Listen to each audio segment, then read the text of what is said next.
જણાવી દઈએ કે આ ગ્રુપ મુખ્ય કાર્યકર્તા નિરલસિંહ રાણા છે અને તેઓ હંમેશા એક્ટિવ હોય છે અને કઈ ને કઈ નવું નવું કરવાની એમની એક ખૂબી છે અને જેના અનુસંધાનમાં આજે આપણે સૌ અહીંયા મળ્યા છીએ. આજના પુસ્તક રિવ્યુ એટલે 5 મિનિટના જે પણ આપણે પુસ્તકના આપણા મગજ પર, આપણા જીવન પર, આપણા લાઈફસ્ટાઈલ પર જે કોઈ પણ પુસ્તકની અસર થઈ હોય એ પુસ્તકની 5 મિનિટ માટેનો એક એનો સકારાત્મક પાસું એને આજે આપણે રજૂ કરવા માટે ઘણા બધા લગભગ 12 જેટલા વક્તાઓ આપણી પાસે છે. શરૂઆત આપણે કરાવીએ છીએ નિરલસિંહ તમારાથી જ કે તમે પોતે શરૂઆત કરો. ગ્રુપનું ઇન્ટ્રોડક્શન બી તમે થોડું ઘણું જે પણ કેવું હોય કરો અને શરૂઆત કરીએ. સુરેન્દ્રસિંહજી, આપણે રેકોર્ડિંગ સ્ટાર્ટ કર્યું છે? હા, રેકોર્ડિંગ ચાલુ કર્યું છે. ઓકે જી, આપણે ટોટલ 2 ગ્રુપો ચાલે છે અલગ અલગ, ઓસો લવર્સ ભરૂચ અને સ્પિરિચ્યુઅલ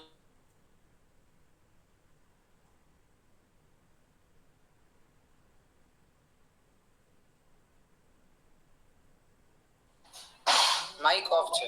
બંધ છે તમારું માઇક બંધ છે. ઓકે, હવે સંભળાય છે? હવે સંભળાય છે? હા હા, યસ. હા, આપણે ટોટલ 2 ગ્રુપ ચાલે છે, ઓસો લવર્સ ભરૂચ અને સ્પિરિચ્યુઅલ સીકર સોસાયટી. ઓસો લવર્સ ભરૂચમાં જનરલી આપણે ઓસોના શિબિર હોય છે કે ધ્યાન હોય છે કે એનું જ કાર્ય કરતા હોય છે.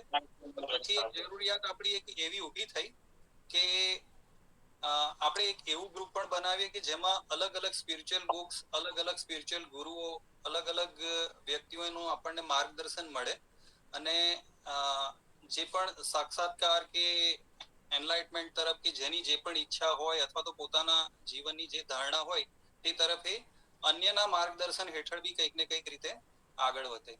તો સ્પિરિચ્યુઅલ સીકર સોસાયટીની અંદર આપણે બધા કોઈ આમાં કોઈ લીડર નથી. સુરેન્દ્રસિંહ કીધું ને કે મેં ગ્રુપ ચાલુ કર્યું, તો મેં ખાલી બસ નિમિત્ત માત્ર છું. આપણું ગ્રુપ ફ્રી છે અને ઓપન ટુ ઓલ છે હંમેશા માટે. આમાં આપણે સૌ ભેગા મળીને સારું વાંચન કરી અને સારા ગાઈડન્સથી અથવા તો વિધિથી, સાધનાથી એકબીજાને હેલ્પફુલ થઈએ, એ જ આપણો ઉદ્દેશ્ય છે. હવે વધારે સમય ના લેતા આપણે આજના કાર્યક્રમ ઉપર હું આવી જાઉં છું. તો આજે સૌ પહેલા તો સૌ મિત્રોને વિશ્વ પુસ્તક દિવસની હું શુભકામનાઓ પાઠવું છું. પુસ્તકો જે છે એ માણસોના આપણા શ્રેષ્ઠ મિત્રો છે. વાંચન જે છે એ આપણા મનનું સ્નાન છે. જેવી રીતે આપણે શરીરનું સ્નાન કરીએ છીએ એવી રીતે વાંચન કરીએ એટલે આપણા મનનું સ્નાન થાય છે. પુસ્તક આપણા અંતઃકરણને ઉજ્જવળ કરે છે અને જ્ઞાન જેવો શાશ્વત બીજો કોઈ આનંદ નથી.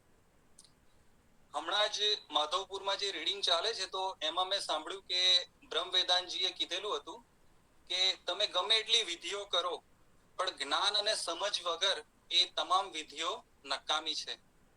એટલે પુસ્તકોનું આપણા જીવનમાં અનેરું મહત્વ છે કે પુસ્તકો વગર આપણે જીવી ના શકીએ. આપણા શ્રેષ્ઠ મિત્રો છે. કદાચ કોઈ મિત્રો મળે ના મળે પણ પુસ્તકો તો હંમેશા આપણી પાસે હોય જ છે. મારું જે આજનું પુસ્તક છે કે જેના વિશે હું ચર્ચા કરવા માંગુ છું, અને ખાસ કરીને એટલા માટે કે એ એક આધ્યાત્મિક પુસ્તક નથી, એક નોવેલ છે. 7 પગલા આકાશમાં, કુંદનિકાબેન કાપડિયાએ એ નોવેલ લખેલી છે. 1982માં એ નોવેલ લખાયેલી હતી, પણ તે સમયે એના ઉપર ઘણા વિવાદ પણ હતા, ઘણા બધા લોકોનો પ્રત્યાઘાત ઘણો વધારે હતો. તો ખાસ કરીને સ્ત્રીઓના હક્કો માટે અને સ્ત્રીઓના આદર માટેની એ નોવેલ હતી. એના ઉપરથી પાછળથી સિરિયલ પણ બની અને ઘણાએ જોઈ પણ હશે.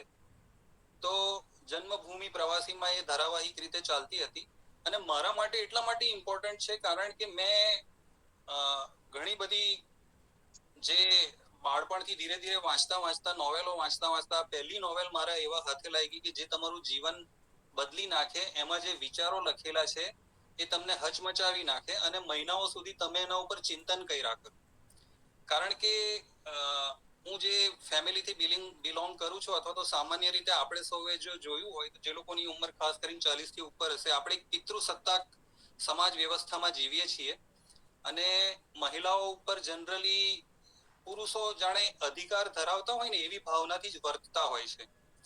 તો 7 પગલા આકાશમાં જે છે એ તમને સ્ત્રીઓને સમાન દરજ્જાથી તમે કેવી રીતના જુઓ એ વિશે ઘણા બધા મૌલિક વિચારો આપે છે.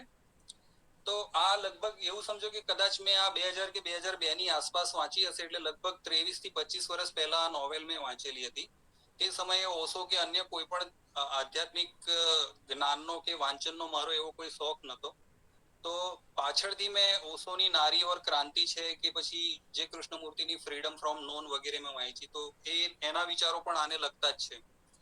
તો સૌથી પહેલું આ એવું પુસ્તક હતું કે જે સ્ત્રીઓ વિશેની મારી જે ધારણા છે કે હું મારા પરિવારમાં મારી બહેનો સાથે, માતાઓ સાથે, સંબંધીઓ સાથે જે પુરુષો વ્યવહાર કરે છે કે હું પણ જે વ્યવહાર કરું છું, તો એને હું આત્મનિરીક્ષણ કરું અને જોઉં, તો એને હું માનવની દ્રષ્ટિએ જોઉં સ્ત્રીઓને, અને આપણે ફક્ત એના ઉપર પેલો કોઈ હકથી કે એવી રીતના કામ ના કરાવીએ. જેમ કે કેવું છે કે સપોઝ બેન હોય તો આપણે કહીએ કે મારા માટે પાણી લઈ આય, મારા માટે ખાવાનું બનાવી દે, મારા માટે આ કરી દે.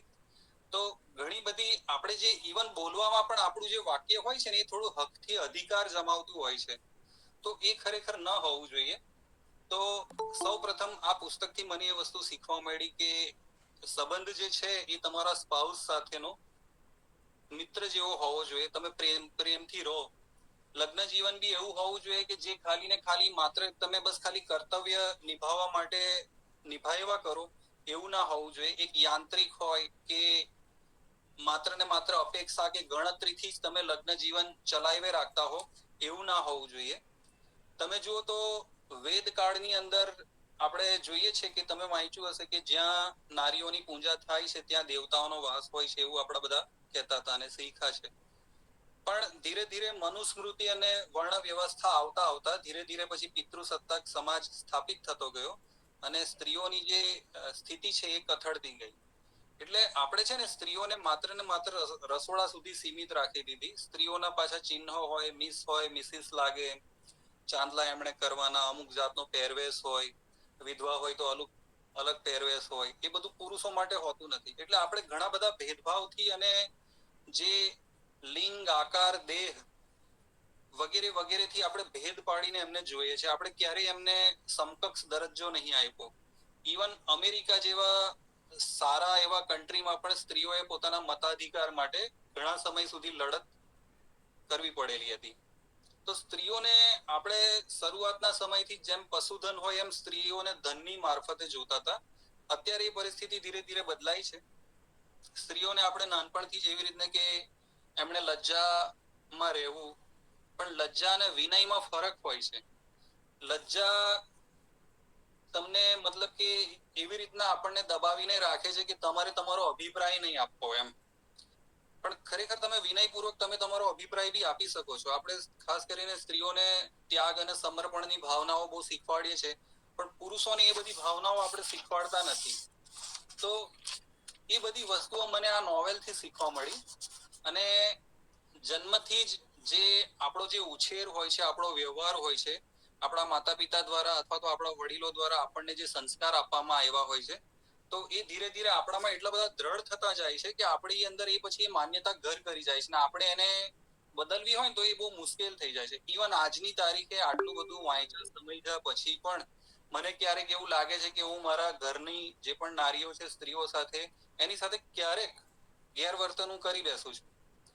તો પછી મને યાદ આવે એકાએક કે ના, આવું ના કરવું જોઈએ એમ. પણ તે છતાં બી ધીરે ધીરે સુધારો આપણે આપણામાં પણ લાવવાની જરૂર છે કે સ્ત્રીઓને આપણે એક સમાન દરજ્જો આપીએ. ખાસ કરીને માનસિક રીતે તો જરૂર જ આપવો જ જોઈએ. અને સ્ત્રીઓએ પણ એવું છે કે સ્ત્રીઓ પોતાની ઉપયોગિતા જાણે લુપ્ત ના થઈ જાય, કે પોતે કોઈ કામની ના રહે એટલા માટે ખાલી ને ખાલી પેલું રસોડું સાચવીને બેસી રહે છે, એવું પણ ના હોવું જોઈએ. એમને બીજા પણ તમામ કામોમાં આપણે ભાગીદાર બનાવવી જોઈએ અને જીવનની ભાગીદાર બનાવવી જોઈએ. તો ઘણી સુંદર નોવેલ છે. એની પ્રસ્તાવના તો અદ્ભુત છે. કદાચ તમને નોવેલ વાંચવાનો સમય ના મળે તો 50 પાનાની પ્રસ્તાવના શરૂઆતની વાંચી લો તોય તમે ઘણું બધું શીખી જાઓ છો. તો આ નોવેલ એક શરૂઆત હતી, પછી ધીરે ધીરે આપણે બિઝનેસ રિલેટેડ કે મોટિવેશનલ એ બધી બુક્સ તરફ વળ્યા અને આધ્યાત્મિક બુક્સ તરફ વળ્યા. તો મારા માટે ચુનાવ કરવું ખરેખર અઘરું હતું કે કઈ બુક્સ લઉં. પછી મને વિચાર આવ્યો કે જે પહેલી બુક કે જેણે મારા ઉપર સૌથી વધારે અસર કરી એ જ બુક્સ વિશે હું બોલીશ. તો એ બુક્સ વિશે આજે મેં તમને જણાવ્યું છે. તો મેં આવી રીતના નોટ્સ વગેરે બનાવતો હતો. તો તે સમયની નોટ્સ છે લગભગ 2002 કે 2000 સાલની આસપાસ. તો તેમાં મેં આજે વાંચ્યું, કારણ કે હવે 23-25 વર્ષ પહેલા વાંચેલું હોય, અત્યારે તો એકદમ યાદ ના હોય કે તે શું છે, વાર્તા શું છે. વસુધાનું એક પાત્ર હોય છે કે જેમાં મેઇન લીડ કેરેક્ટર હોય છે, અને કદાચ કોઈ સ્ત્રી વાંચે ને તો એને એવું જ લાગે કે હું જાતે જ વસુધા છું. એટલું બધું આબેહૂબ ચિત્ર એનું ઉપસાયું છે. તો આ પહેલા પુસ્તકની વાત થઈ. પછી ગીતાબેન લગભગ આપણી સાથે જોડાયા છે? નથી, ગીતાબેન નથી. ગીતાબેનનો મારા ઉપર મેસેજ આવેલો હતો કે તેમની તબિયત ખરાબ છે, તો તેને કારણે તે જોડાઈ શકે એવા નથી. પણ તેમણે મને સ્પેશિયલી એક નોટ્સ લખીને મોકલી છે કે જે હું તમને વાંચીને સંભળાવું કે એમણે જે પુસ્તક વિશે રજૂ કરવાનું હતું. અને આપણે એમના એટલા માટે પણ આભારી છે કે આપણે જ્યારે ઘણા સમય સુષુપ્ત અવસ્થામાં હતા ને સૌથી પહેલી જે આપણી મીટિંગ કરી એ ગીતાબેને શરૂઆત કરેલી, અને તે પણ આ જ પુસ્તકથી શરૂઆત કરેલી કે વાણી તેવું વર્તન. ફાધર વાલેસની બુક્સ છે.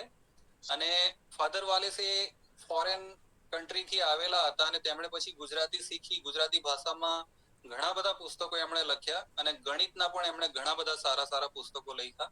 તો બહુ સારા લેખક છે ને એમના પુસ્તકો પણ વાંચવા જોઈએ. તો વાણી તેવું વર્તન જે છે એમાં અનુભવના સિદ્ધાંત છે કે જે પુસ્તક 6 ભાગમાં અલગ અલગ રીતે એમાં ડિવાઈડ કરેલું છે કે ભાષા અને વર્તન, ભાષા અને સંસ્કૃતિ, જીવનની વાણી, દેહની વાણી, શબ્દોની શક્તિ અને શબ્દોનું સામ્રાજ્ય. એટલે ભાષા જે છે આપણી વર્તવાની રીત આપણને બતાવે છે. તમે કઈ ભાષા બોલાવો છો ને એના ઉપરથી તમારું જ્ઞાન અને તમારું આખું ચરિત્ર નક્કી થઈ જાય છે કે તમે શું વિચારો છો, શું કરો છો. તો ભાષાની શુદ્ધિ આપણામાં ઘણી જરૂરી છે. પછી એકાદ બે ઉદાહરણો ગીતાબેને મોકલા છે કે પણ અને જે શબ્દ છે એ ઘણી બધી સુંદર રીતે એ પુસ્તકમાં દર્શાવ્યો છે કે મારું કામ સારું ચાલે છે પણ હું ફેલ થયો. એટલે આ એક નિરાશા બતાવે છે પણ શબ્દ. અને મારું કામ સારું ચાલે છે અને હું ફેલ થયો. તો આ શબ્દ અને અહીંયા આશ્વાસન આપે છે. તો શબ્દના આધારે ઘણો બધો ફરક પડી જાય છે આપણી જાતને વ્યક્ત કરવા માટે.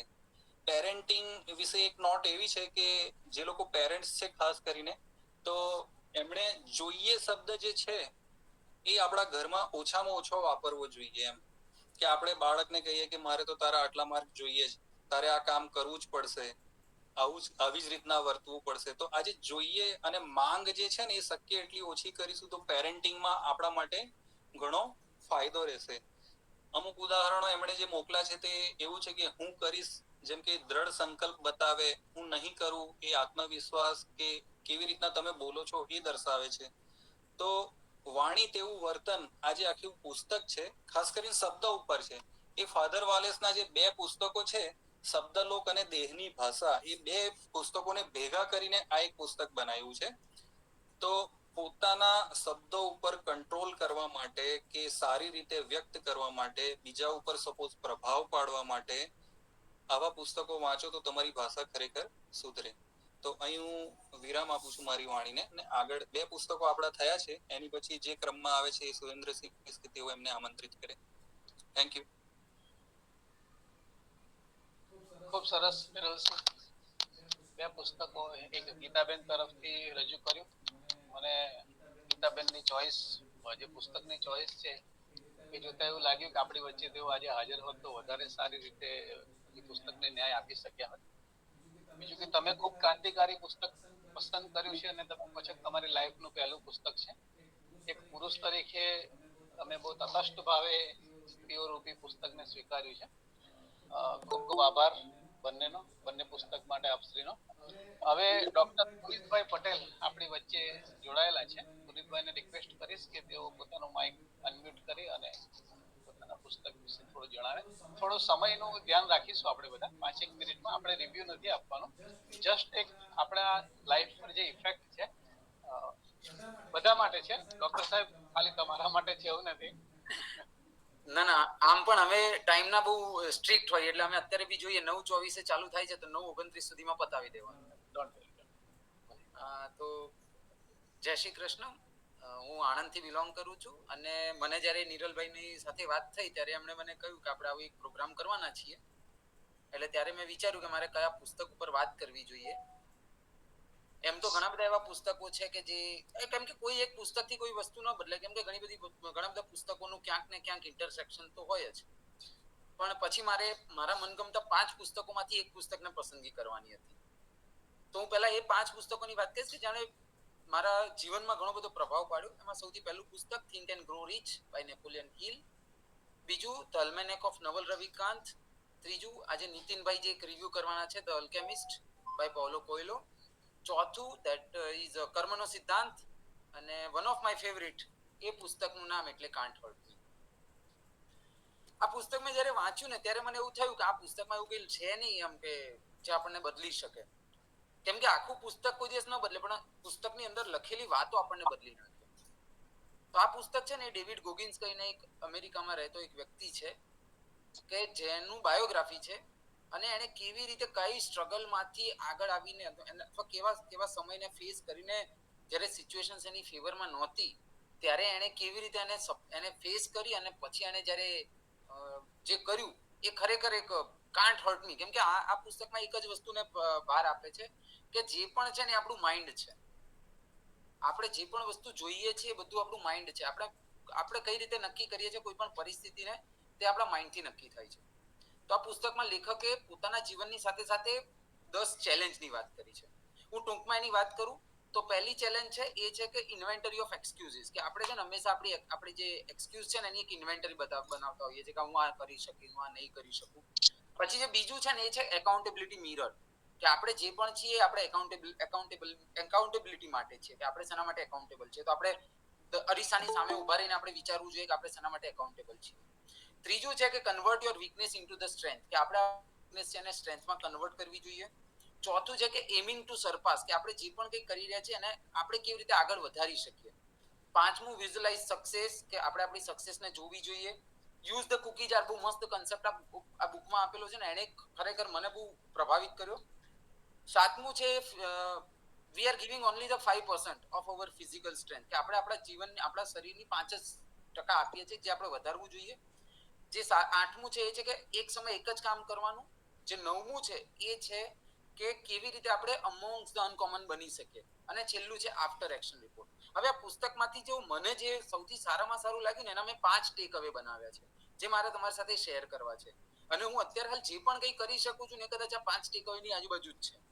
એમાંનું પહેલું છે કે no one is going to help you. This is war against yourself. કે આપણે જે જીવન જીવી રહ્યા છે ને એક વોર છે ને આપણે જ એમાં રહેવાનું છે. બીજું છે કે આપણે હંમેશા ઓલવેઝ ડુ નોટ કહેવાય ને કે ભાઈ do not settle less than your best. કે તમે તમારા ઓછાથી કોઈ દિવસ સેટલ થશો નહીં. જે પણ કરવું છે તમારા જે બેસ્ટ છે એનાથી ઉપર કરો.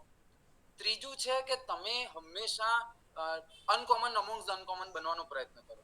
કે તમે એક અનકોમન છો. જેમ કે આપણે એક ગ્રુપ સાથે જોડાયેલા છે તો એમાં અનકોમન છે, પણ એમાં પણ કેવી રીતે તમે અલગ બની શકો.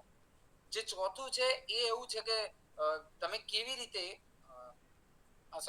એવું કે છે કે હંમેશા pain is the only way and suffering is only the hope. કે તમે જે સફર કરો છો એ જ એક આશા છે કે જેમાં આપણે કંઈક કરી શકીએ. અને જે છેલ્લું છે ને એવું ખૂબ જ સુંદર રીતે આ પુસ્તકમાંથી સમજો અને એ છે mindset is everything, everything means everything. આપણે જે પણ કંઈ છીએ એ બધું જ આપણું માઇન્ડસેટ છે. આ પુસ્તકે મારા માઇન્ડસેટને બહુ સ્ટ્રોંગ બનાવ્યો અને એના કારણે જ કદાચ આ પુસ્તક મારા હૃદયની ઘણું નજીક છે. અને જ્યારે આ પુસ્તક તમે વાંચો ને ત્યારે તમને ડેવિડ ગોગિન્સની આખી લાઈફ તમને દેખાય કે કેવી પરિસ્થિતિમાં હતો ને ત્યાંથી એને કઈ રીતે નેવી સીલની એક્ઝામ પાસ કરી, કેવી રીતે એને વર્લ્ડ રેકોર્ડ્સ બનાવ્યા, જ્યારે પરિસ્થિતિ એની ટોટલ ફેવરમાં નથી તોય એને કેવી રીતે સ્ટ્રગલ કર્યું ને એ ખૂબ જ રસપ્રદ છે. અને આ પુસ્તક એટલા માટે જ મને ખૂબ મનગમતું પુસ્તક છે. અને બસ અહીંયા જ હું મારી વાણીને વિરામ આપીશ. 9:28 થઈ છે. મેં 4 મિનિટનો સમય લીધો છે. Thank you Pankajbhai. Sorry, thank you Punitbhai. એટલું પણ આપણે પકડીને નથી રાખતા કે 5 પૂરું કે 4 પૂરું. તમે થોડું ઘણું પ્લસ માઇનસ કરી શકો છો. પણ આ જસ્ટ એક ઇન્ડિકેશન કે આપણી પાસે 12 વક્તા હોય છે અને દરેક આજના દિવસમાં આપણે ન્યાય આપવાનો જ હોય છે. તમારી વાત. અને હું એવું નથી કહેતો કે હું સ્ટ્રિક્ટ રહ્યો તો તમે બધા સ્ટ્રિક્ટ રહેજો. You take the freedom. Okay, આપણે સમય માટે ફ્લેક્સિબલ છીએ. પણ થોડા ઘણા Yeah. Yes. કારણ કે આજે 12 જણ બોલશે ને એને એગ્રી હું તમારી વાત સાથે ટોટલી એગ્રી કરું છું એટલા માટે જ હું બને એટલું ઓછો સમય લેવાનો અને તમે તો મને ખબર છે નિરલસિંહ મને વાત કરતા હતા કે આ પુસ્તક પર તમે એક રિવ્યુ આપવાના પણ છો ને હા એક મેં વિચાર્યું છે હું અલ્કેમિસ્ટ પર આપીશ હા અલ્કેમિસ્ટ પર આપશો ઓકે અલ્કેમિસ્ટ પર આપીશ થેન્ક યુ વેરી મચ ફરી એકવાર કોઈ હેન્ડ રેઝ થાય છે તો કઈ કામ છે મયુરીબેન કઈ કેવું છે એક નવીનભાઈ છે તેમને પણ હેન્ડ રેઝ છે ઓકે કઈ નહીં આપણે કન્ટિન્યુ આગળ કરીએ પંકજભાઈ પરમાર પંકજભાઈ હા નમસ્તે બધાને. નમસ્તે નમસ્તે અચ્છા હવે આજે હું વાત કરીશ જે બુક વિશે આપણે ડિસ્કસ કરી રહ્યા છે એ છે ઇન સર્ચ ઓફ રિડિક્યુલસ. હવે એ બુક છે એ એના ઓથર જે છે એ પીડી ઓસ્પેન્સ્કી છે જેમણે આ જે બુક છે આથી અધ્યાત્મ બેઝ છે અને એક પર્ટિક્યુલર એક માર્ગ ઉપર છે અને એ થોડા 3-1 મહિના પહેલા હું આ બુકના સંપર્કમાં આવ્યો હતો રાઈટ અને એના વિશે મારે વાત કરવી છે એમાંથી મારી લાઈફમાં શું ચેન્જ થયો છે જસ્ટ એના વિશે. એટલે હું અગર મારી પર્સનલ અગર વાત કરું તો ઓલમોસ્ટ 25 યર્સ બેક હું ફર્સ્ટ ટાઈમ ઓશોની બુક સાથે સંપર્કમાં આવ્યો. એ બુક સાથે સંપર્કમાં આવ્યા પછી મને ઓશોની વાણી અને ઓશોનું જે બી વાંચન કર્યું એ એટલું બધું ઇમ્પ્રેસિવ લાગ્યું હતું કે મતલબ એમાં તરબોળ થઈ ગયો હે ને એટ ધ એજ ઓફ 17 વર્ષની ઉંમર. એના પછી કોલેજ પૂરી થયા પછી જોબ સ્ટાર્ટ કરી પછી ઓશોની ઘણી બધી શિબિર એટેન્ડ કરી મેડિટેશન સ્ટાર્ટ કર્યા ઘણી વખત કન્ટિન્યુટી રહી ઘણી વખતે ના રહી. એના પછી એક શિબિરમાં ઓશોની શિબિરમાં સંન્યાસ બી લીધો રાઈટ ઓલમોસ્ટ 25 યર્સ મારા આ એક્ટિવિટીમાં ગયા અને મને ક્યાંક એવું લાગતું હતું કે હું સાધનામાં બહુ આગળ વધી રહ્યો છું ક્યારેક એવું લાગતું હતું કે સ્ટેગ્નન્ટ થઈ ગયો છું. તો 25 યર્સ આ રીતે ગયા અને સડનલી 3 મહિના પહેલા હું ઇન સર્ચ ઓફ મિરેક્યુલસના સંપર્કમાં આવ્યો right. In search of miraculous બુકના સંપર્કમાં આવ્યો અને એનું ફર્સ્ટ ચેપ્ટર જ્યારે મેં વાંચ્યું બરાબર ત્યારે એમાં એક મિરેક્યુલસની એક ડેફિનેશન પહેલા જ ચેપ્ટરમાં આપેલી છે કે મિરેક્યુલસ શું છે. તો એમાં એવું એક્સપ્લેનેશન આપેલું છે કે આપણે આખી લાઈફ ટાઈમ દરમિયાન જે રિપીટેટિવ એક્ટિવિટી કરી રહ્યા છે બરાબર અને જે બી રૂટીન ચાલે છે કે સવારે ઉઠ્યા આખો દિવસ કામ કર્યું રાત્રે સુઈ ગયા ફરી સવારે ઉઠ્યા આખી જિંદગી આ ચાલી રહ્યું છે. તો લાઈફનો પર્પસ શું છે? સેમ વે એનર્જી લઈ રહ્યા છે એનર્જી ખર્ચી રહ્યા છે ફરી એનર્જી લઈ રહ્યા છે અને એનર્જી ખર્ચી રહ્યા છે. લાઈફ આખી રૂટીનમાં ચાલી રહ્યા છે અને મિકેનિકલ વેમાં ચાલી રહ્યા છે. ત્યારે મને સડનલી ભાન થયું કે લાસ્ટ 25 યર્સ મારા મિકેનિકલ જ ગયા છે અને મને એવું લાગતું હતું કે હું સાધનામાં આગળ વધી રહ્યો છું પણ ક્યાંય નથી વધી રહ્યો અને લાગે છે એવું કે સાધનામાં બહુ આગળ ગતિ થઈ રહી છે. તો ઇન સર્ચ ઓફ મિરેક્યુલસ એક આખો પાથ બતાવે છે આપણને કે એક્ચ્યુઅલમાં અસ્તિત્વમાં શું થઈ રહ્યું છે માણસ શું છે અને જે મિકેનિકલ જેમાં માણસ જીવી રહ્યો છે અને હું પોતે મને બી અહેસાસ થયો કે 25 વર્ષથી હું બી મિકેનિકલ જ જીવી રહ્યો છું અને આ મિકેનિઝમ માંથી બહાર નીકળવાનો રસ્તો ઇન સર્ચ ઓફ મિરેક્યુલસમાં બતાવેલો છે. હવે માણસ મશીન છે એ મશીન છે એના માટે એક આખું ચેપ્ટર છે અને એ મશીનમાંથી બહાર નીકળવું કેવી રીતે એના માટે શું સાધના જરૂરી છે એના વિશે આમાં કહેવામાં આવેલું છે અને એની ઇમ્પેક્ટ મારા પર એ થઈ છે કે પહેલા તો કોઈ બી સાધકે પહેલા તો સાધક બનવા માટે શું જરૂરી છે બરાબર એ મેઇન છે કે સાધક બનવા માટે શું જરૂરી છે કયા નિયમોની જરૂર છે અને ક્યાંથી સાધના સ્ટાર્ટ થાય તમે. એટલે મારી લાઈફમાં તો પહેલી ઇમ્પેક્ટ એ છે કે 25 વર્ષથી હું જેને સાધના સમજતો હતો એક્ચ્યુઅલમાં એ સાધના નહોતી એ મિકેનિકલ વેમાં થઈ રહ્યું. ફર્સ્ટ ટાઈમ મને 3 મહિના પહેલા ખબર પડી કે સાધક બનવા માટે શું જરૂરી છે. તો ઇન સર્ચ ઓફ મિરેક્યુલસ આ સાધક કેવી રીતે બનવું કેવી રીતે એની સાધના આગળ વધારવી અને એના શું સ્ટેપ છે, અને સાધના કરતા કરતા માણસ ઘણી વખત આડે પાટે જતો રહે છે અથવા તો સાધનામાં ખલેલ આવે અને પાછી સાધના રોકાઈ જાય છે. એ સાધના રોકાઈ જાય છે અને ફરી પાછી ગતિમાં લાવવા માટે અને એને સીધે રસ્તે લઈ જવા માટે કયા સ્ટેપ લેવા જરૂરી છે અને કયા નિયમો કામ કરે છે, એ બધું જ આ બુકમાં છે કે જે મારી લાઈફને અત્યારે સ્પર્શી રહ્યું છે. એટલે આ બુક વિશે તો હું આટલું જ કહીશ, કારણ કે આમાં આપણે નિરલભાઈ જોડે બી વાત થઈ છે કે આગળ આના એક ચેપ્ટર નું આપણે રિવ્યુ કરીશું. તો આ બુક વિશે આટલું જ કહી શકાય. Thank you very much Pankajbhai, ખૂબ સરસ. તમે તમારી વાત રજૂ કરીને અમને બી હચમચાવી દીધા છે કે અમારે બી ચેક કરવું જોઈએ કે આ સાધનામાં બરાબર છે કે હજુ કઈ મેકેનિઝમ ચાલે છે. કઈ નહીં, બુક તમે રિવ્યુ કરશો, મજા આવશે બધાને. હવે એના પછી હર્ષદભાઈ મહેતા કે જેઓ મુંબઈ થી બિલોંગ કરે છે અને હાલ વચનાથમાં સેવા આપે છે. હર્ષદભાઈ.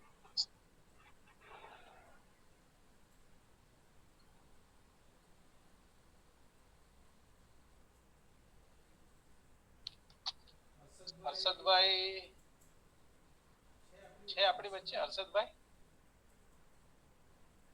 મારા ખ્યાલથી નામ તો લખેલું છે એમનું. હા છે.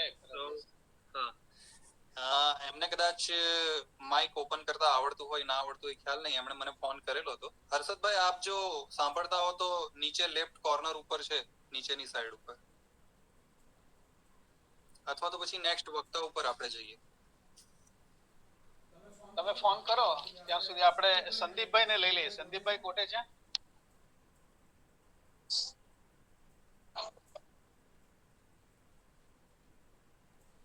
સંદીપભાઈ કોટેચા.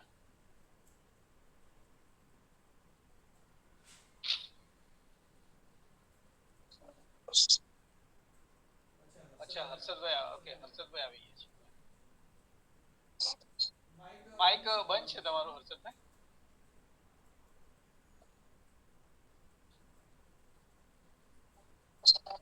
હર્ષદભાઈ માઇક બંધ છે તમારું.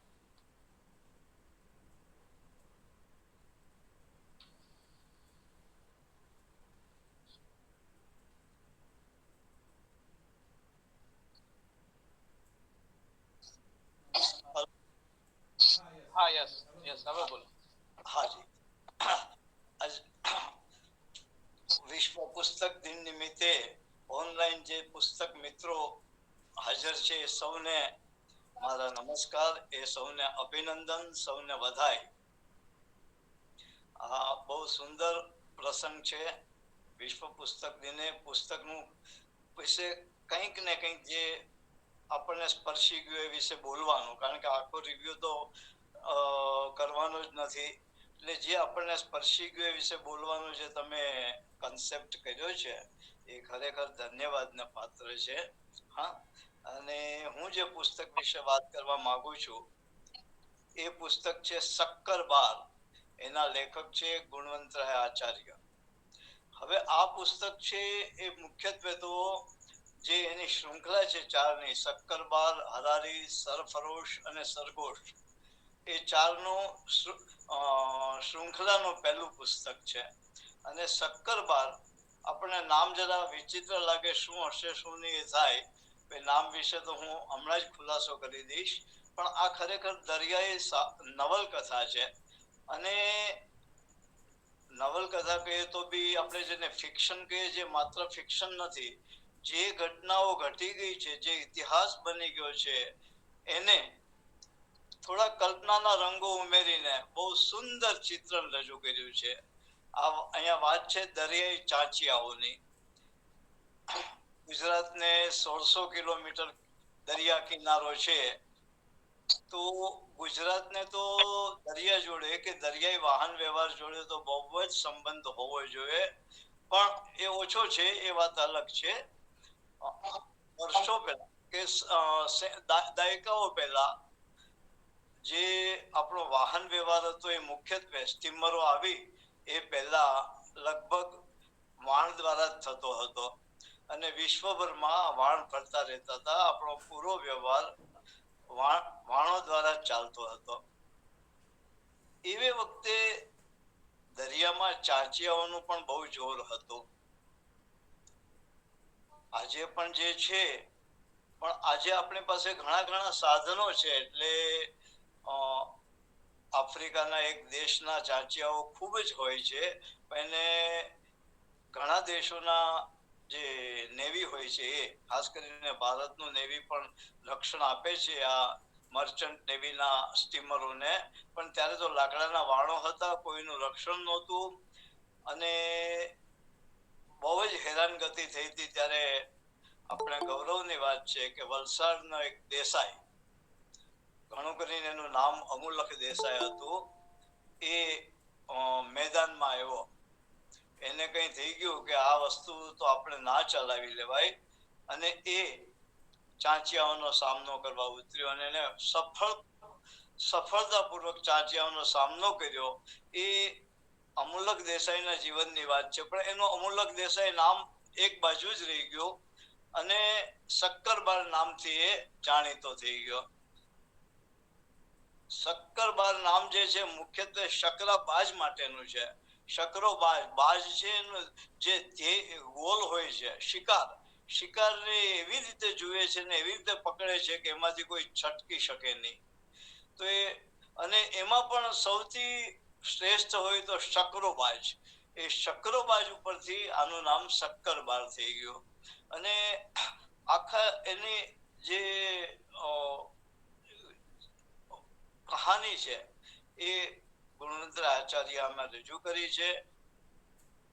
મારું આનાથી કઈ જીવન બદલાયું એમ તો હું નહીં કહી શકું, પણ મારા ઉપર એનો પ્રભાવ ખૂબ જ પડ્યો છે.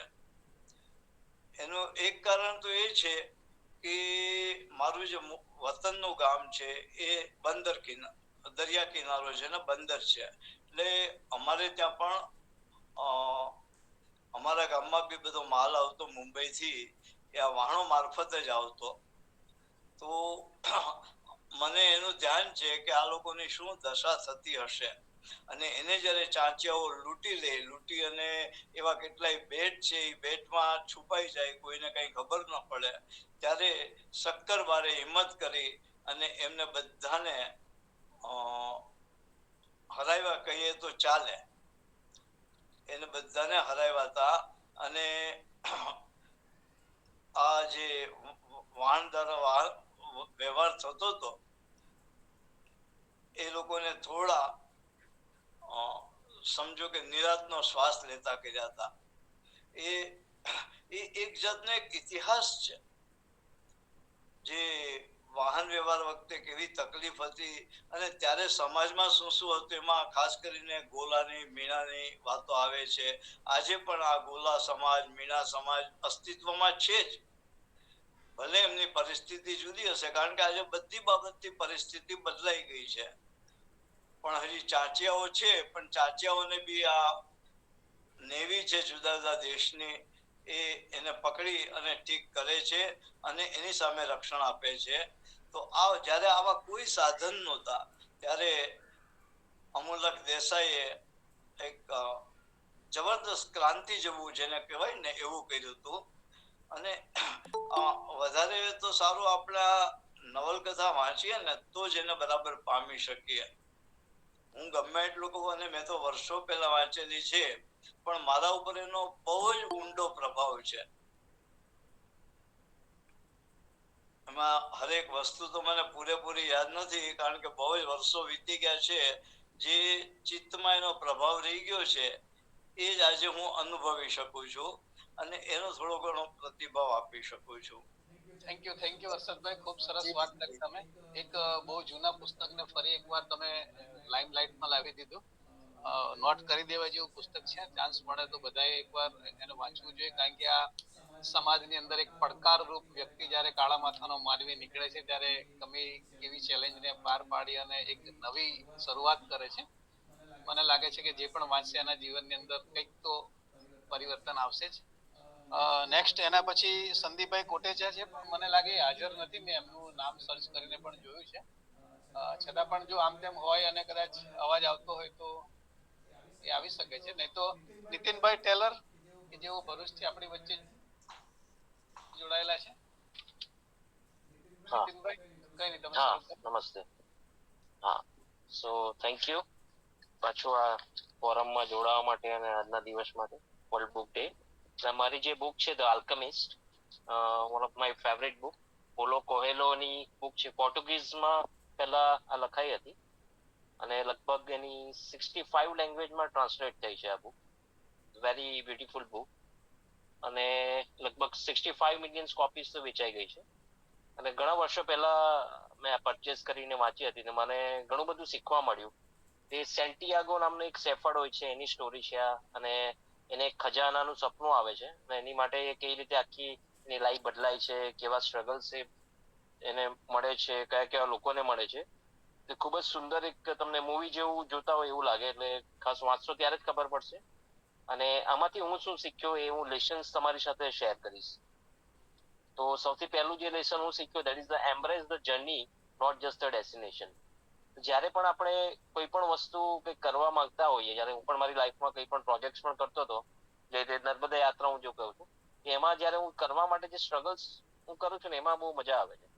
ડેસ્ટિનેશન કરતા વોટ એવર યુ ડુ, તો એની જર્ની તમારે એમ્બ્રેસ કરવી જોઈએ, not just the destination. Second જે હું શીખ્યો એમાં, listen to the language of the universe. એટલે કુદરત ગમે તે રીતે તમને કોઈને કોઈ સંકેત આપતું રહે છે, but you have to be open and receptive to got that message.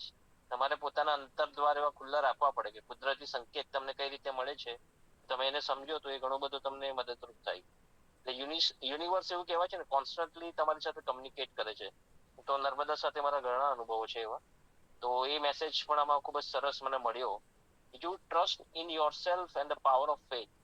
કે આપણા જે ડ્રીમ્સ હોય છે, આપણે કોઈ પણ વસ્તુ કરવા માંગીએ છીએ, તો you have to trustful in yourself. જે બુકમાં ખૂબ જ સારી રીતે જે સેન્ટિયાગો એનું ડ્રીમ હોય છે, એની માટે કેટલો એ ફેથફુલ રહે છે, કેવી કેવી સ્ટ્રગલ લડે છે. આપણે પણ જીવનમાં ઘણા બધા ડ્રીમ્સ હોય, પણ હું જોઉં છું ઘણા લોકો 90% પીપલ લેફ ધેર ડ્રીમ્સ, એ છોડી દે છે કોઈને કોઈ પ્રોબ્લેમ્સને લીધે, જવાબદારીઓને લીધે, એ છેલ્લે રિગ્રેટ કરે છે. તો એ ના થવું જોઈએ. You have to trust in yourself and the power of faith તમારી અંદર હોવું જોઈએ. આ બુકમાં ખૂબ જ સરસ રીતે તમને શીખવા મળશે અને મને પણ શીખવા મળ્યું. બીજું છે તે embrace the unknown and step out of your comfort zone. એટલે અનનોન વસ્તુને આપણે છે ને એમ્બ્રેસ નથી કરતા. આપણે કોઈ પણ વસ્તુ એવું કંઈક આવી જાય તો આપણે એને તકલીફ તરીકે લઈએ છીએ, પણ યુ હેવ ટુ એમ્બ્રેસ એ વસ્તુને પણ આપણે એમ્બ્રેસ કરવી જોઈએ અને આપણે કમ્ફર્ટ ઝોન ની બહાર નીકળવું જોઈએ. Comfort zone kills. આમાં બહુ સુંદર રીતે અમુક લખ્યું છે કે જે રીતે એમના ઘેટા હોય છે, ઘેટા જે સેન્ટિયાગો સેફર્ડની જે વાર્તા છે, એ ઘેટા ચરાવતો હોય છે. એ ઘેટાઓ રોજે ખાવાનું પીવાનું બધું મળે એટલે ઘેટાઓ મસ્ત રીતે એને ઊન આપી દે છે. એ નોર્મલ એમનું કમ્ફર્ટ ઝોનમાં, પણ જો એને ઈચ્છા થાય એને ખાવાની તો કાપી પણ નાખે ઘેટાને. ધીમે ધીમે એ ઘેટાઓને ખબર પણ હોય કે અમે કપાઈ જઈશું. કમ્ફર્ટ ઝોનમાં આપણે પણ જે જોબ કરતા હોય છે 9 to 5 માં, જે ગવર્મેન્ટ જોબ્સમાં છે, they are very much comfortable people. એ કોઈ સ્ટ્રગલ કરવા નથી માંગતા લાઈફમાં, અને પછી કોઈક મોટી વસ્તુ આવી જાય તો હલી જાય છે. આમાં વસ્તુ બહુ ખૂબ જ સરસ રીતે બતાવ્યું હતું કે you have to step out of your comfort zone and embrace the unknown. Then learn from the wisdom of the nature. એટલે આપણે નેચરની હાર્મની સાથે રહીએ તો આપણને ઘણું બધું શીખવા મળે છે. When you live in the harmony of the nature, તે બહુ ખૂબ જ સરસ રીતે આ પુસ્તકમાં બતાવ્યું છે. બીજું છે કે persistence and resilience in the face of failure. એના ઘણા બધા સેટબેક્સ આવે છે આમાં સેન્ટિયાગો ને એના જે ડ્રીમ ને ફૂલફિલ કરવા માટે, જે આપણે પણ આપણી લાઈફમાં આવતા હોય, પણ વી હાવ ટુ બી persistent. આપણું જે પણ આપણે ડ્રીમ કરી રહ્યા છે, મારા લાઈફમાં મને ઘણા સેટબેક આવ્યા પણ મેં એ છોડ્યું નહીં. Still I am living my dream. તો આ વસ્તુ આ બુકમાંથી મને શીખવા મળ્યું હતું. ઘણા કોરોના ટાઈમ ને ઘણા બધા સમયમાં સેટબેક્સ આવ્યા, પણ I was persistent in my work and all. પછી એક બીજી જે લેસન હતું એ discover the power of love. તમે જે પણ પ્રેમની અંદર અપાર શક્તિ હોય છે, આ બુકમાં બતાવ્યું છે કે ફતિમા નામની છોકરી સાથે પ્રેમમાં પડે છે, કેટલું બધું આગળ જાય, સેટબેક્સ થાય, ફેલિયર, તો પણ પછી પાછો આવીને એની સાથે મેરેજ કરે છે. તો એક પાવર ઓફ લવ, જીવનમાં લવનું જે સ્ટ્રેન્થ હોય છે, માઝી મૂવીમાં પણ બતાવ્યું છે કે પ્યાર મેં બહુ તાકાત હોતી है. આ વસ્તુ મેં મારા જીવનમાં પણ અનુભવ્યું છે. આ બુકમાં પણ મને શીખવા મળ્યું કે there is a lots of power of love. Power of લવ એટલે એવું નહીં કે છોકરી સાથે જ પ્રેમ, ઇટ કેન બી એની લવ. આપણે એક જ વસ્તુ સાથે જોડીએ છીએ, આમાં અલગ અલગ રીતે બતાવ્યું છે. Then another lesson I learn is live in the present moment. જે પણ છે ને, અમુક એવા ઇન્સિડન્ટ થાય છે, એમાં કંઈક એ લોકો સેન્ટિયાગો કશે રોકાયો હોય છે ડેઝર્ટમાં, એક તુફાન આવવાનું હોય તો બીજા એક કેમલ વાળો હોય છે એને પૂછે છે કે ભાઈ તું ગભરાતો નહીં, કે ના હું તો શાંતિથી ખાઈ પીને મોજ કરું છું. મને પડી નથી કે પિક્ચર હજુ આવ્યું નથી ને, હમણાં કરંટ મારી પાસે શું છે તો try to be live in the present. Generally લોકો નથી રહેતા પણ I learn from this book કે જે પણ છે હું આજે રોજે આજે દિવસ જેવું મારું જે પણ છે present moment I fully live that moment, that I learn from this book. પછી છે find purpose in serving others. તમારા જીવનનો મકસદ બીજાને સર્વ કરવામાં. ઘણા બધા એવા કેસ આવે છે ભાઈ, આપણો જે પર્સનલ ગોલ છે એને જો તમે ગ્રેટર કોઝ સાથે જોડી દો, if you know by aligning our personal goals with the greater good, તો એ એક કઈ પર્પઝ આપણું ફૂલફિલમેન્ટ એ કરશે. આપણું કોઈ પણ તમારું કોઈ પણ કામ કરી રહ્યો છે એને વિશ્વની સેવા માટે કે કાં તો પરમાત્માને અર્પિત કરી દો. એક મોટા કોઝ સાથે જોડશો તમે એને તો તમારે વધારે ફૂલફિલમેન્ટ કરે. આખી બુક પણ એના પર જ છે. It's all about the fulfilment and self discovery, પોતાની જાતને શોધવી.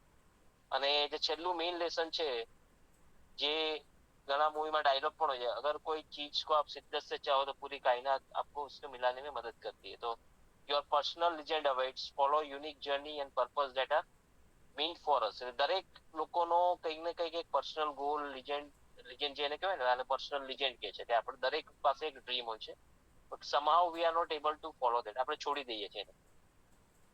કોઈના લગ્ન થઈ જાય, છોકરાઓ થઈ જાય, જોબ આવી જાય, પણ એ વસ્તુ રહી જાય છે. પણ એ ખરેખર ના થવી જોઈએ. કે તમારે એને ફોલો કરશો તો જ જીવનમાં તમને ફૂલફિલમેન્ટ ત્યારે જ મળશે. કોઈ પણ ઘણા લોકોના મેં મોટા લોકોના ઇન્ટરવ્યુ લીધા, એવા લોકોને મળ્યો પણ જે ભલે એ લોકો ટોપ પર છે, બિલિયનર્સ છે, પણ જો એ ફોલો નથી કર્યું તો they are not happy after having 1 crore 2 crore પગાર વાળા પણ મેં દુઃખી લોકો જોયા છે. Personally I have 1-to-1 conversation. આ બુકમાં એ મેં શીખ્યો કે તમારું પર્સનલ લિજેન્ડ જે પણ હોય, ઇટ્સ નોટ નેસેસરી બધાનું અલગ અલગ હોય, એને તમારે એ જર્નીને ફોલો કરશો તો જ તમને અંદરથી તમારા જીવનનો પર્પઝ મળશે. તો ખૂબ જ સરસ બુક હતી અને ઘણી મજા આવી મને. ને આજે પણ હું વાંચ્યું, આજે જયારે પાછી મેં રિકોલ પણ કરી તો પણ મને ઘણું બધું પાછું ઘણા બધા એવા વસ્તુઓ પછી જે ભૂલી ગયો તે પાછું રિવાઇવ કરવાનો મને મોકો મળ્યો. So yeah, thank you very much. Thank you Nitinbhai, ખૂબ સરસ વાત કરી તમે. તમારું તો વ્યક્તિત્વ જ એવું છે, સંઘર્ષમય. અમે જાણીએ છીએ, ઓળખીએ છીએ તમને. અને સંઘર્ષ રાખમાંથી બેઠા થવું તમારું નેચર છે. આ ગ્રુપને પણ રાખમાંથી તમે ફરી બેઠું કર્યું છે. વેન્ટિલેટર પર હતું અને તમે ફરી પાછું એને દોડતું કરી દીધું છે. અને અત્યારે ખૂબ સ્પીડ પકડી છે. એનો શ્રેય ટોટલી તમને જ જાય છે અને અમે તમને જ આપીએ છીએ. એના પછી નેક્સ્ટ આપણી વચ્ચે છે સ્વીટીબેન માલાણી, કે જેઓ અમદાવાદથી જોડાયા છે. સ્વીટીબેન, રિક્વેસ્ટ કરીશ કે તેઓ શબ્દ જણાવે. હર હર મહાદેવ બધાને. આજે પુસ્તક દિવસની ખૂબ ખૂબ શુભેચ્છાઓ. પુસ્તક દિવસ નિમિત્તે હું 2 લાઈન મારી જ લખેલી કહીશ કે જ્યારે યુદ્ધ મન સાથે હોય ત્યારે શસ્ત્રો નહીં, શાસ્ત્રો કામમાં આવે છે. અને પુસ્તકો રત્ન અને હીરા કરતા પણ વધારે મોંઘા છે, કેમ કે રત્ન ખાલી બાહ્ય ચમક આપે છે અને પુસ્તકો આપણને અંતઃકરણની ચમક આપે છે. મારી જે બુકની વિશે આજે વાત કરવાની છે, એ બુક ના જે ઓથર છે એ રોન્ડા બર્ન છે, ધ સિક્રેટ. એ બુક મને મારા એક ફ્રેન્ડે સજેસ્ટ કરી હતી અને એને આ બુકે મારું જીવન બદલી નાખ્યું છે.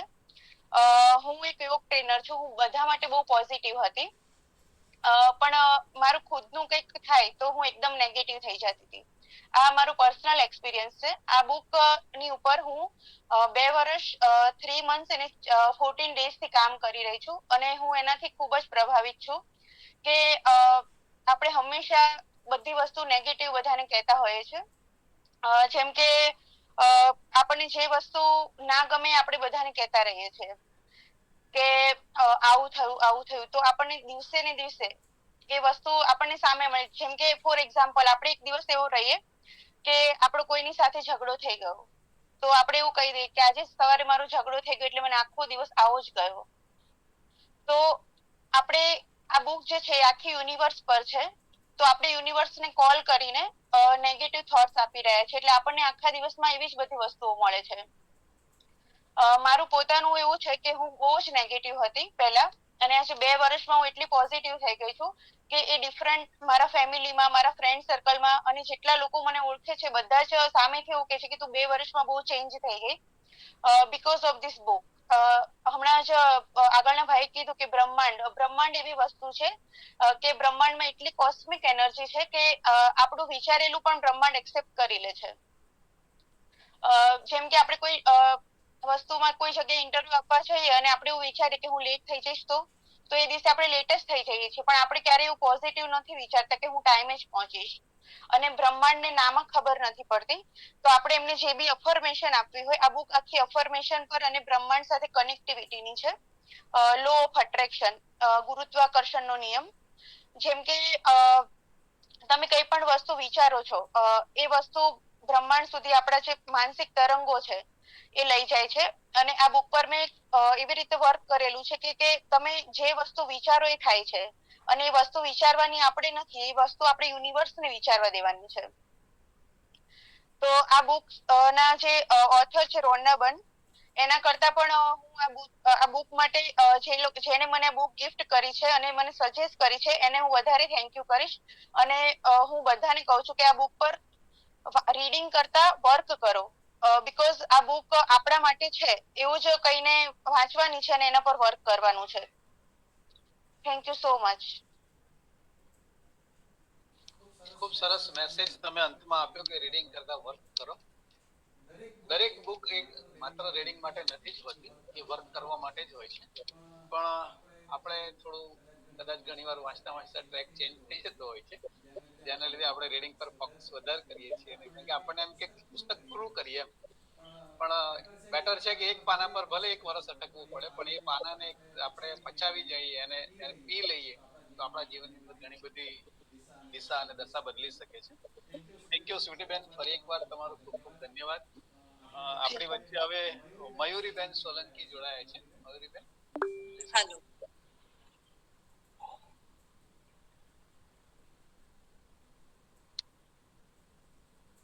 नमस्ते. हाँ नमस्ते मयूरी. हूँ मयूरी, सूरत से हूँ और मेरी बुक का नाम है बुद्धत्व का मनोविज्ञान, जो ओशो से जुड़ी हुई है. और ओशो का द्वारा कही गई जो the psychology of the esoteric book का हिंदी अनुवाद है. यह बुक मेरे पास 5 साल पहले आई थी और उसको पढ़ना मैंने 2 साल पहले किया, और ये मेरी लाइफ से जुड़ी हुई है. जब मैंने उसको पढ़ा तब मुझे पता चला. इसमें 12 चैप्टर हैं और उसमें से 2 चैप्टर मुझे बहुत पसंद है. एक चैप्टर है स्वप्नों का मनोविज्ञान और दूसरा है 7 शरीरों का अतिक्रमण. जो हमारे स्वप्न है वो सामान्य नहीं है, वो मुझे तब पता चला जब इस बुक को मैंने पढ़ा. बहुत सारे हमारे स्वप्न होते हैं और वह भी अलग अलग टाइप के होते हैं. मुझे भी ऐसे ही स्वप्न आते थे. जब मैं छोटी थी तब से मैं 25 या 30 साल की हुई तब तक उसमें मुझे पुराने मंदिर दिखाई देते थे. मंदिर के आसपास पानी, और पानी में मैं डूब रही हूँ, मंदिर डूब रहा है, ऐसा मुझे काफी बार दिखाई देता था. लेकिन इसका मुझे पता नहीं चलता था कि ये स्वप्न मुझे क्यों आ रहे हैं. लेकिन जब ये बुक मैंने पढ़ना शुरू की और उसमें स्वप्नों के बारे में बताया है, तो जो हमारे 7 शरीर है, तो 7 शरीर से हमारे स्वप्न जुड़े हुए हैं. तो मुझे पता चला कि ये जो मेरा स्वप्न है, ये जो मुझे बार बार आ रहे हैं, तो वह मेरे तीसरे शरीर यानी कि हमारा सूक्ष्म जो शरीर है उससे जुड़े हुए हैं. सूक्ष्म शरीर हमारे अतीत से जुड़ा है, पास्ट से जुड़ा हुआ है. तो जो मंदिर और जो पानी मुझे दिखाई दे रहा था वो मेरे अतीत से जुड़े हुए थे. 25-30 के बाद मेरे स्वप्न बदल गए और एकदम चेंज आ गया. अतीत के स्वप्न विलीन हो गए और मुझे भविष्य के स्वप्न आने लगे. भविष्य में मुझे ऐसे स्वप्न आने लगे जो कुछ होने वाला है ना, वो मुझे दिखाई दे रहे थे स्वप्न में. जैसे कि नजदीक के फ्रेंड हो, मेरा हो, या कोई मुझे जगह पसंद है, उसके स्वप्न मुझे आने लगे.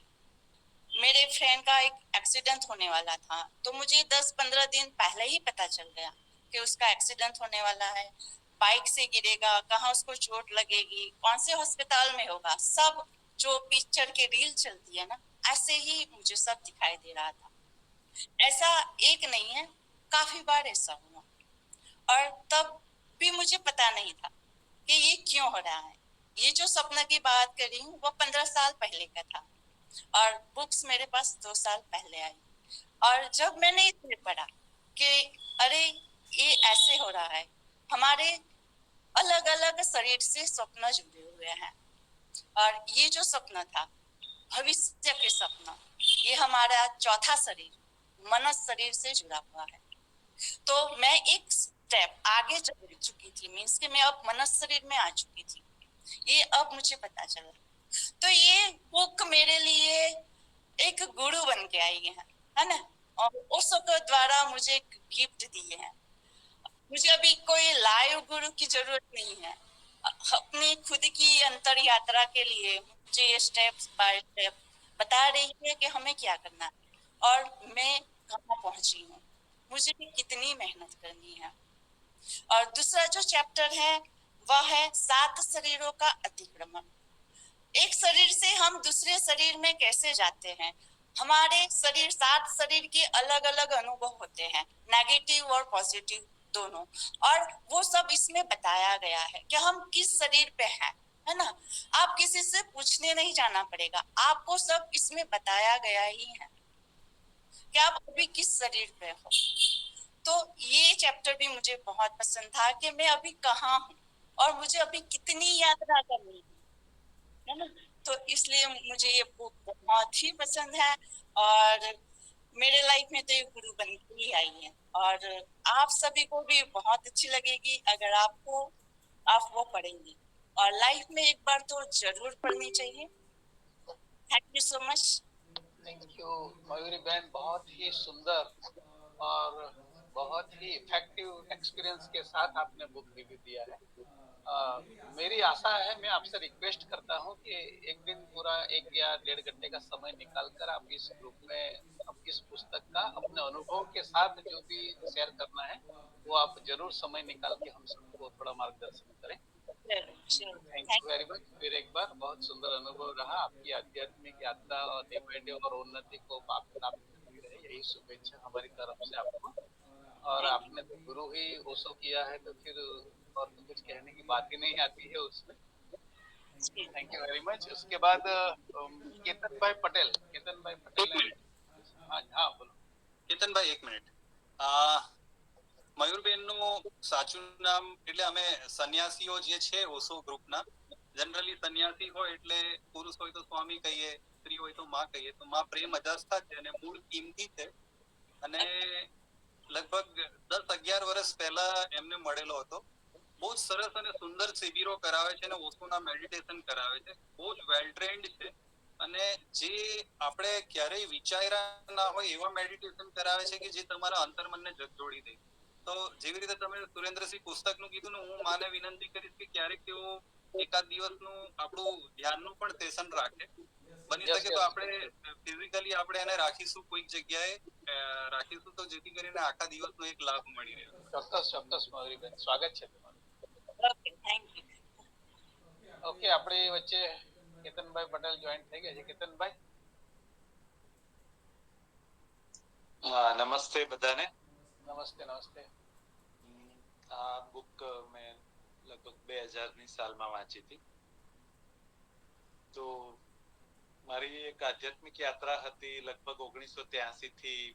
અમારું ફેમિલી ગાયત્રી પરિવારમાં હતું ને ગાયત્રી અનુષ્ઠાન કરતા હતા। પછી લગભગ 87-88માં યોગાસન પ્રાણાયામ કરતો હતો, માથે પગ મૂકીને બધા 2 કલાક સવારે 4 થી 6 યોગાસન કરતો હતો। પછી યોગાનંદની બુક્સ વાંચી ને એટલે ઘણી બધી આધ્યાત્મિક પુસ્તકો વાંચી હતી, અને પછી ઇસ્કોનમાં ગયો તો 6-1 મહિના, અને એમ ઘણા બધા સંપ્રદાયમાં ગયો, ઓરોબિંદોમાં ગયો।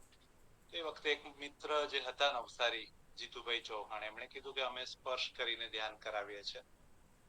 તો ત્યાં મને ખૂબ સારું ધ્યાન લાગ્યું હતું, અને પછી વિભાકર પંડ્યા જે છે અમારા ગુરુજી, એની પાસે પહેલી વાર મેં સુરતમાં 1995 મેડિટેશન કર્યું તો 3 દિવસ અડધો કલાક ધ્યાન કરવાથી મને 10 કિલો વજન ઉતરી ગયું એમ, અને મારા ચહેરા ઉપર એટલો ગ્લો આવી ગયો અને ખૂબ શરીર હલકું ફુલકું લાગતું હતું, અને મારી લગભગ દ્રષ્ટિ ફરી ગઈ અને આખી નવી દુનિયા મને લાગતી હતી. અને પછી મારે થયું એવું કે મારું પોસ્ટિંગ જ ગાંધીનગર થઈ ગયું, જ્યાં ગુરુજી પોતે રહેતા હતા એમના ઘરની નજીક જ જવાનું થઈ ગયું. અને એ વખતે એમની બીજી પુસ્તકો પણ હતી, કુંડલીની પુસ્તક હતી, પ્રાણ તત્વ, યોગાનુભૂતિ, શિવનેત્ર અને આજ્ઞા ચક્ર, આ બધી પુસ્તકો પહેલા હતી. અને આ જે સાક્ષીભાવ પુસ્તક એમણે લખેલી હતી, તો એ વખતે એમની પાસે પૈસા પણ નતા આ પુસ્તક છાપવાના, તો અમે બધાએ 500 રૂપિયા કાઢી લગભગ 12,000 નો કેવો કે ખર્ચો હતો ને પુસ્તક છાપ્યું હતું.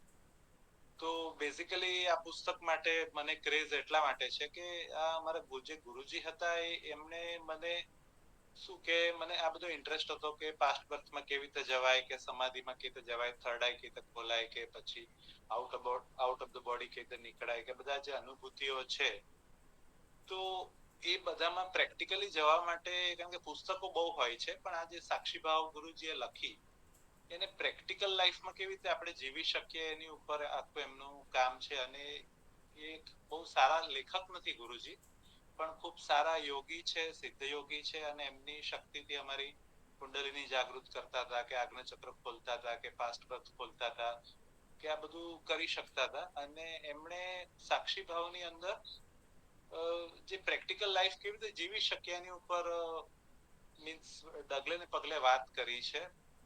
અને જે મીન્સ કે પરમાત્માનો જે તત્વ છે, આત્મ તત્વ છે, એનો એક્સપિરિયન્સ કેવી રીતે થાય, પછી કમ્યુનિકેશનમાં જયારે શબ્દોમાં મૂકીએ તો શું ગડબડ થાય છે, કેમ કે આ બહુ અદ્ભુત વસ્તુ છે અને અવર્ણનીય વસ્તુ છે. એને વર્ણન કેવી રીતે લોકો કરવાની કોશિશ કરે છે, અને એમાં જે ડિસ્ક્રાઇબ કરનારને શું તકલીફ છે અને સાંભળવા વાળા એનું ખોટું મિસઇન્ટરપ્રિટેશન કરે છે, ત્યાંથી લઈને એમને શરૂઆત કરી છે. અને જે થોટ્સ જે છે, તો થોટ્સ આપણું સબકોન્શિયસ પ્રોગ્રામિંગ કેવી રીતે કરે છે, અને જો સારા થોટ્સ કરીએ તો લાઈફ સારી કેવી રીતે થાય, ખરાબ થોટ્સ કરીએ તો કેવી રીતે લાઈફ ખરાબ થાય, અને થોટ્સ ની બહાર આપણે નીકળી જઈએ, રાગ દ્વેષથી મુક્ત થઈએ, તો કેવી રીતે આપણે પરમાત્મા તત્વમાં ડૂબકી મારી શકીએ.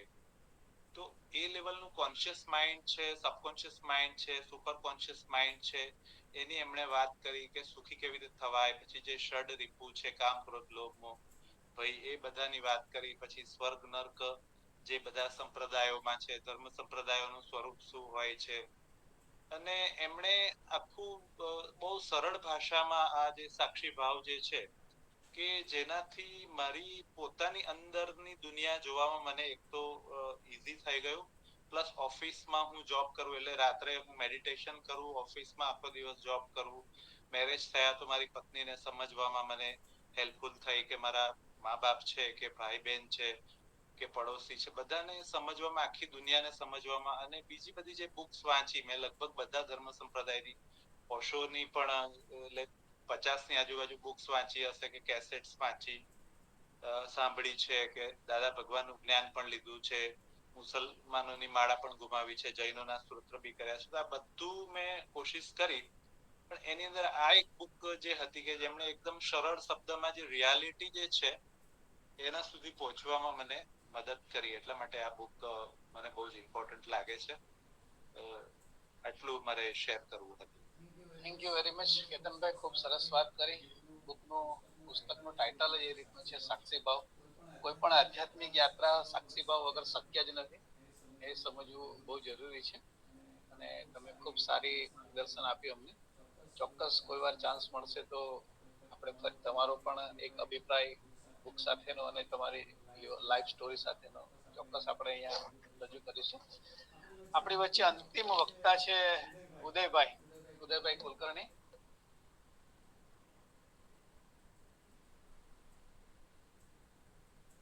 નમસ્કાર.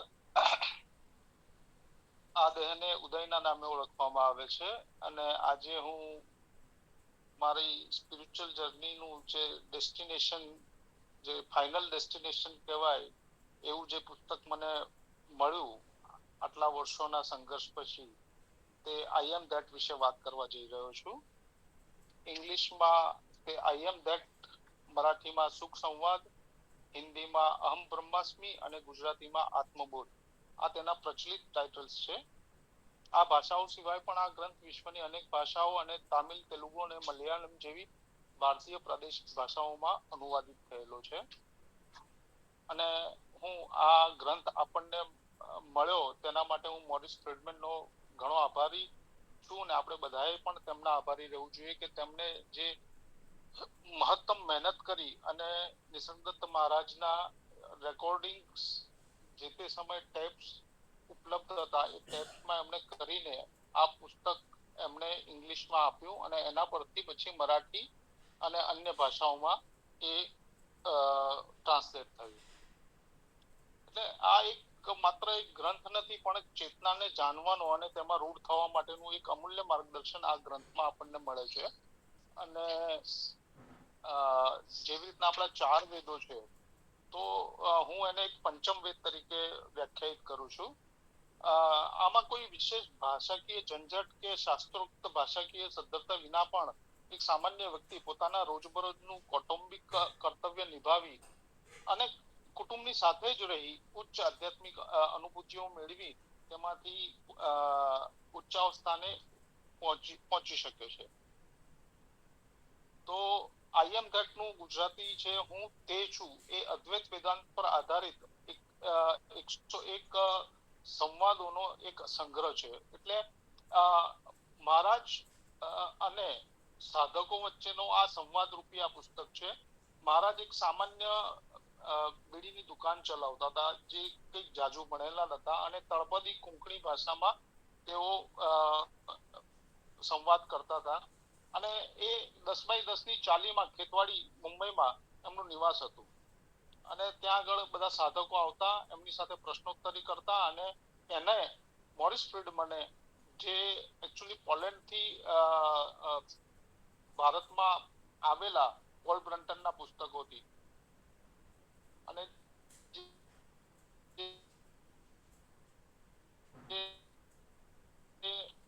શરૂઆતના વર્ષોમાં કૃષ્ણમૂર્તિથી બહુ જ પ્રભાવિત હતા અને કૃષ્ણમૂર્તિ આશ્રમથી પછી તેઓ નિસર્ગદત્ત મહારાજ તરફ ગયા અને નિસર્ગદત્ત મહારાજમાં રમણ મહર્ષિની ઝાંકી જોઈને એમને આ બધા પ્રવચનો એમને ટેપ કરી દીધા. તો આ પુસ્તકમાં જે મુખ્ય બિંદુઓ છે એના પર હું થોડો પ્રકાશ ફેંકવા માંગુ છું કે શુદ્ધ ચેતના તરીકે આત્મા છે. એટલે સાચો આત્મા એ હું છું છે, જે શરીર, મન અને અહંકારથી પરે શુદ્ધ ચેતના છે. આત્મજ્ઞાન હું છુંમાં રહેવાથી અને આત્મચિંતનથી પ્રાપ્ત થાય છે. અહંકાર અને વિશ્વનો ભ્રમ. અહંકાર અને ભૌતિક વિશ્વ ચેતનાના ક્ષણિક પ્રક્ષેપણો છે, સ્વપ્નની જેમ. અહંકાર કે શરીર સાથે એકરૂપતાથી દુઃખ ઉત્પન્ન થાય છે. મુક્તિ તેમની અવાસ્તવિકતા જોવામાં જ છે. આત્મચિંતનનો માર્ગ. હું છું પર ધ્યાન કેન્દ્રિત કરો અને હું કોણ છું પ્રશ્ન પૂછો, જેથી ખોટી ઓળખ આપણી છે એ દૂર થાય. કોઈ જટિલ સાધનાની જરૂર નથી. આત્માની સતત જાગૃતિ જ આપણને જ્ઞાન તરફ દોરી જશે. અદ્વૈત અને એકતા. વાસ્તવિકતા અદ્વૈત છે. આત્મા એકમાત્ર સત્ય છે, બાકી બધું એક દેખાવ છે. વિશ્વ, શરીર અને મન આપણી ચેતનામાં જ પ્રગટે છે, તે અલગ નથી. વૈરાગ્ય અને ઈચ્છા રહિતતા. ઈચ્છાઓ, સુખ કે શરીર પ્રત્યેની આસક્તિ જ આપણામાં બધા બંધનો ઉત્પન્ન કરે છે. સાચું સુખ ઈચ્છા રહિતતામાં છે, જે આત્માનું સ્વાભાવિક સ્વરૂપ છે. સાક્ષી ભાવ અને જાગૃતિ. આત્મા એ તમામ અનુભવોનો સાક્ષી છે, જે દુઃખ, સુખ કે ઘટનાઓથી અપ્રભાવિત રહે છે. સાક્ષી ભાવ એટલે કે નિર્લિપ્ત અવલોકન વિકસાવવાથી જ મુક્તિ મળે છે. સમય અને કર્તાપણું ઓગાળવું. આત્મા સમયથી પરે છે, ભૂત, વર્તમાન કે ભવિષ્યથી મુક્ત છે અને કર્તાપણાનો ખ્યાલ ભ્રમ છે. બધું ચેતનામાં સ્વયંભૂ બને છે. ચેતનાથી પરે પરમ સત્ય. હું છું ચેતના પણ ક્ષણિક છે, પરમ વાસ્તવિકતા તેનાથી બી અગાઉની છે.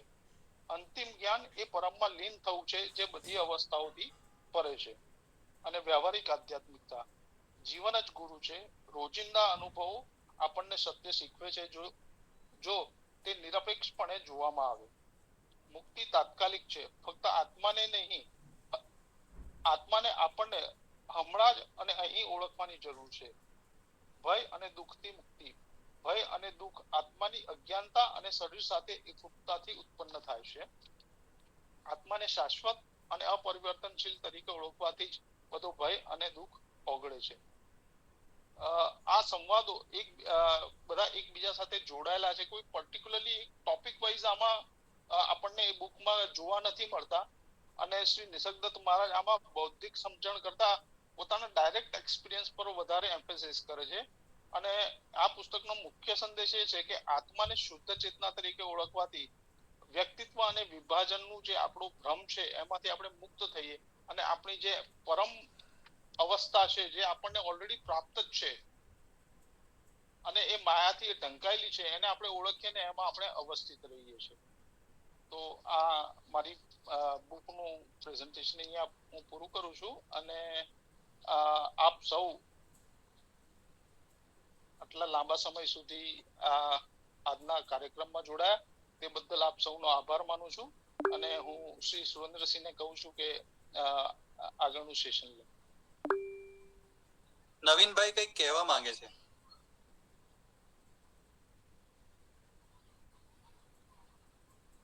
હા નવીનભાઈ, માઇક ઓપન કરીને બોલો.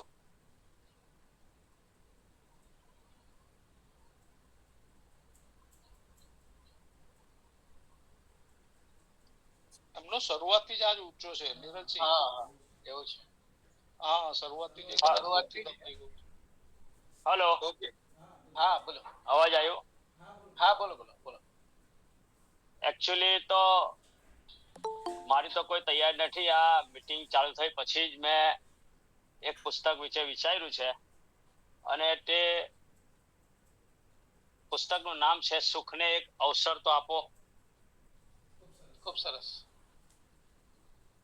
તો એમાં ફિલ બોસમેન્સ નું પુસ્તક છે અને રમેશભાઈ પુરોઠીએ એનો ગુજરાતીમાં અનુવાદ કર્યો છે. આ પુસ્તક આપણા ગુજરાતના સંદેશ પેપરમાં પણ ક્રમશઃ આવતું હતું અને ત્યારે મેં વાંચેલું તે મને ખૂબ ગમી ગયેલું. હવે એની થોડી હું રજૂઆત કરું છું. મને ડાયરેક્ટ જ આ મીટમાં બોલવાનો અવસર આપ્યો છે બદલ આપનો આભાર. ફિલ બોસમેન્સને આજ લગી વર્ષો સુધી મેં લોકો સાથે ફોન પર વાત કરી છે. હવે હું અહીં મારા વિચારોને કાગળ પર મૂકું છું. બરાબર જાણું છું કે કોઈ પણ માણસ કોઈને પણ હંમેશા થોડાક સુવાળા શબ્દોથી મદદરૂપ ના થઈ શકે. છતાં પણ મેં આ બધા લખી રાખ્યા છે કારણ કે મને વારંવાર આમ કરવામાં કહેવાયું છે. કેટલાક તો માંગણી કરતા થાક્યા નથી. હકીકતમાં જે કોઈ અજાણ્યા છે જેમને મેં ક્યારે પણ જોયા નથી, જેમની સાથે ફોન પર વાત જ કરી છે, એમને હું હંમેશા આ એક જ વાત કહેવાનો છું. તેઓ છે ઉદાસ લોકો, ત્રાસેલા લોકો, જેમને ફરી પાછા જીવવાનું શીખવું છે. એવા લોકો હું કોઈ વિચિત્ર ઋષિ જેવો છું જે પોતાના બીજ મંત્ર ના પવનો વાવે છે, બીજ મંત્ર પવનમાં વાવે છે, જે જાણતો પણ નથી કે ખેતરો ક્યાં પડ્યા છે અને હંમેશા એકનું એક બીજ વાવે છે. એ બીજ જે એને પોતે તો ક્યાંય બીજાને મેળવ્યું છે. વાત એમ છે કે વાસ્તવમાં હું નાનો અમથો રમૂજી વેઠ્યો છું જે તમારી આ મૂર્ખ દુનિયાની આધુનિક પ્રતિમાને લાટ મારે છે અને મારે ગળે ગુતરો ઉતારવા પ્રયત્ન કરે છે. કારણ કે તમે તો પનારો પાડ્યો છે તમારા ભરચક ટેબલ સાથે અથવા તો તમારા ગળાડૂબ તમારા વર્તમાન પત્રમાં, કાં તો ટેલિવિઝનમાં મશગુલ છો અથવા કામ ધંધામાં ગોઠવાયેલા છો. ધંધા ઢાપામાં અમે એ વખતે મારી દરેક વાતચીતને હું તમને તમારા હૃદય વિશે વિસાવણમાં મૂકો એવો પ્રશ્ન પૂછતો જાણે કે તમારી પાછળ પડ્યો છું. જો કે એક વાત હું બરાબર જાણું છું કે જે શબ્દ હૃદયને સ્પર્શે છે તે એને બદલે છે. તમે ખૂબ થાકેલા હો અને શા માટે થાક્યા છો એ જાણતા ના હો ત્યારે એક શબ્દ એક ઘટના બની શકે. નવી ઘટના આકાર લે ત્યારે એ સૂર્ય કિરણ થાય. તમારી જિંદગી જ્યારે રણ જેવી વેરાન બની ગઈ હોય ત્યારે એ ઝરણું થઈને પ્રગટે. આ વાત ફિલ બોસમેન્સને બડા ફોન પર કરી હતી તે હવે એને પુસ્તક રૂપે આવી રીતે બધાએ કે કર્યું એટલે રજૂઆત કરી અને પછી એને લખ્યું છે એ ડોસ સુખી થવા માટે તારા સમયનો સદુપયોગ કર. તું પોતે જ જીવતો જાગતો ચમત્કાર છે. તારા સમળ્યું કોઈ નથી. તું અન્ય છે, તારું સ્થાન કોઈ લઈ શકે તેમ નથી. એ વાતને તે કદી જાણી છે ખરી? તને કેમ કોઈ અચંબો નથી થતો? તું કેમ તારા પર ખુશખુશાલ કે વિસ્મયથી ફાટ થતો નથી? અને બીજાઓ વિશે પણ તું કેમ આવી રીતે ઓવારી જતો નથી? આ બહુ જ સહજ છે. લેખિતું છે કે તું જીવતો છે, કે તું પાળેલો જીવી શકે. તને ગાવા અને નર્તન કરવા અને સુખી થવા માટે સમય આપ્યો છે. એનો તને ક્યારે વિચાર આવે છે ખરો? તો પછી શા માટે તું તારા સમયને પૈસા પાછળની નકામી હાઈવેમાં અને વધુ મેળવી લેવામાં બરબાદ કરે છે? આવતીકાલ, પછીની કાલ અને આવનારી કાલની ચિંતાઓના પોટલાઓ માથે લઈને શા માટે ફરે છે? શા માટે આ લડવું, ઝઘડવું અને કંટાળી જવું?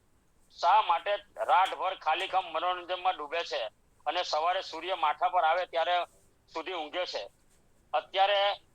અત્યંત શાંતિથી તું તારા સમયનો સદુપયોગ કર અને સુખી થા. સમય એ ઘરની કબર વચ્ચે સડસડાટ જતો રાજ્યમાર્ગ નથી, પણ સૂર્યમંડળના સ્થાન શોધવાનો એક અવકાશ છે. મારી આંખો પ્રકાશ માટે, વાંસળી હરિયાળી માટે અને દૂધ જેવા સફેદ બરફ માટે, ભૂખરા વાદળો માટે અને નીલા આકાશ માટે, રાતે ઝગમગતા સિતારા માટે અને મારી આસપાસ અદ્ભુત અઢળક માણસો છે એના ભવ્ય ચમત્કાર માટે છે. મારી જીભ શા માટે છે? પ્રત્યેક સૌમ્ય શબ્દ સાંભળવા કોઈ રાહ જુએ છે. મારા હોઠ ચુંબન માટે છે અને મારા હાથ નજાકત અને સુવાળા માટે. જે કોઈને આશા એશ આપી શકે અને ગરીબોને રોટી, મારા પગ જેમની પાસે કશું નથી એમના સુધી પહોંચવા માટે છે. મારું દિલ પ્રેમ માટે, ઉષ્મા અને હૂબ માટે છે. એવાઓ માટે છે જેઓ તજી દેવાય છે અને આકાશ ઓઢીને સૂતા છે. મારા દેહના હોવાપણાનો એક જ અર્થ છે કે તે બીજાઓને હૂબ આપે છે, સહારો આપે છે. મારા શરીર વગરનો હું ક્યાંયનો નથી. કશું એ અર્થ વિનાનું હોતું નથી.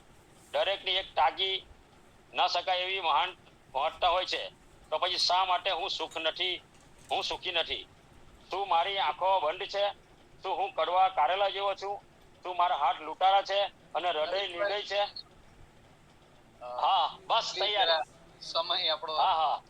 હા. એટલે આ રીતના સુખને એક અવસર આપવા માટેની વાત આ પુસ્તકમાં છે અને ઘણી તે સમયે મેં લગભગ 25 વર્ષ પહેલા વાંચેલી. હવે અત્યારે તાત્કાલિક જ મેં લીધું છે આ મીટિંગ ચાલુ થઈને. અને મને આટલો બોલવાનો મોકો આપ્યો એ બદલ નિરંજનભાઈ અને આ બુક લવર્સ ફોરમનો ખૂબ ખૂબ આભાર. ધન્યવાદ. થેન્ક યુ નવીનભાઈ, ખૂબ ખૂબ આભાર. સુખને એક મોકો આપ્યો અને તમે બી અમને એક મોકો આપ્યો એ બદલ બહુ સારું. તમને પણ સ્વાગત છે. તમારે ગમે ત્યારે પણ પુસ્તક રિવ્યુ આપવો હોય આ પુસ્તક ઉપર તો તમે આપી શકો છો. લગભગ સમય પૂરો થવા આવ્યો છે. હવે આપણે કોઈ નવા વક્તાને લેવા નથી. આમ તો જે લિસ્ટેડ હતા એ તો બધા પૂરા થઈ ગયા છે. Thank you very much. આપ સૌ જોઈન્ટ થયા, પોતાનો કિંમતી સમય આપ્યો અને જેને પણ વક્તવ્ય રજૂ કર્યું એ બધા જ આજે ખરેખર એવું લાગે છે કે બધા 1-1 કલાક 2 કલાક સુધી પુસ્તક રિવ્યુ કરી શકે છે. તો બધાને જ આ ગ્રુપની અંદર પુસ્તક રિવ્યુ કરવા માટે હું રિક્વેસ્ટ કરું છું અને ચોક્કસ